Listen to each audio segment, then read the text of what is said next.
ಏನ್ ಮಾಡ್ಬೇಕಾಗಿದೆ? ಉಪವಾಸದ ಪ್ರಾರ್ಥನೆ ಮಾಡಬೇಕಾಗಿದೆ. ಹಲ್ಲೆಲೂಯಾ.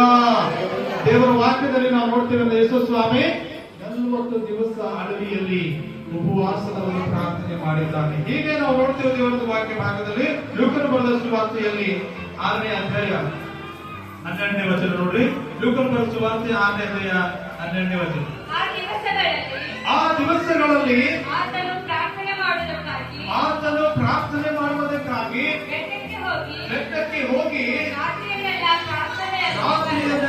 ಪ್ರಾರ್ಥನೆಯಲ್ಲೇ ಕಳೆದರು. ಹಲ್ಲೆಲೂಯಾ. ಎಲ್ಲರೂ ಹೇಳೋಣ, ಆ ದಿನಗಳಲ್ಲಿ ಪ್ರಾರ್ಥನೆ ಮಾಡುವುದಕ್ಕಾಗಿ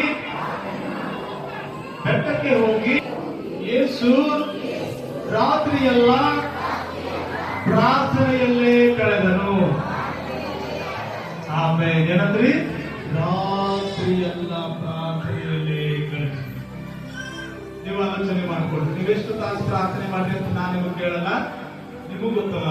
ಪ್ರಾರ್ಥನೆ ಮಾಡುತ್ತೀರೋ ಅಥವಾ ಮಾಡೋದಿಲ್ಲ, ನಿಮ್ಮ ನೀವೇನ್ ಮಾಡಿ ಅಂತ ಆಲೋಚನೆ ಮಾಡಿ. ಸುತ್ತ ಏನ್ ಮಾಡೋದಂದ್ರೆ ಆತನು ರಾತ್ರಿಯೆಲ್ಲ ಪ್ರಾರ್ಥನೆ ಮಾಡ್ತಾ ಇದ್ದಾನೆ. ಎಲ್ಲಿ ಪ್ರಾರ್ಥನೆ ಮಾಡ್ತಾನೆ ಆತನು? ಪ್ರಾರ್ಥನೆ ಮಾಡ್ತಾ ಇದ್ದಾನೆ. ತಾಸಾದರು, ಅರ್ಧ ಗಂಟೆ ಆದರೂ, 10 ನಿಮಿಷ ಅಟ್ಲೀಸ್ಟ್ 5 ನಿಮಿಷ ಆದರೂ ಪ್ರಾರ್ಥನೆ ಮಾಡ್ತಕ್ಕಂಥವರಾಗಿದ್ದೀರಾ? ಅನೇಕ ವರ್ಷಗಳಿಂದ ನಾವು ಕ್ರಿಸ್ತರಾಗಿದ್ದೇವೆ.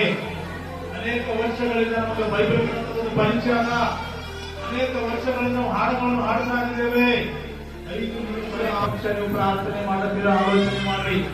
ನೀವು ನಂಬತಕ್ಕಂಥ ಯೇಸು, ನಾವು ನಂಬತಕ್ಕಂಥ ಯೇಸು ನಮಗೆ ಏನ್ ಮಾಡಿದ್ರೆ ಮಾದರಿ ತೋರಿಸಿದ್ದಾನೆ. ರಾತ್ರಿ ಎಲ್ಲ ಆತನು ಏನ್ ಮಾಡ್ತಾನೆ ಅಂದ್ರೆ ಪ್ರಾರ್ಥನೆ ಮಾಡ್ತಾ ಇದ್ದಾನೆ. ಒಂದು ವೇಳೆ ಇಲ್ಲಿಯವರೆಗೆ ನೀವು ವೈಯಕ್ತಿಕವಾಗಿ ಪ್ರಾರ್ಥನೆ ಮಾಡದಿರುವುದಾದರೆ ಇವತ್ತಿನ ದಿನದಲ್ಲಿ ನೀವೇನ್ ಮಾಡಿದ್ರ ಪ್ರಾರ್ಥನೆ ಮಾಡುವುದಕ್ಕಾಗಿ ಚಾಲು ಮಾಡಿ. ನಿಮ್ಮ ಮನೆಗಳಲ್ಲಿ ನೀವೇನ್ ಮಾಡ್ಬೇಕಂದ್ರೆ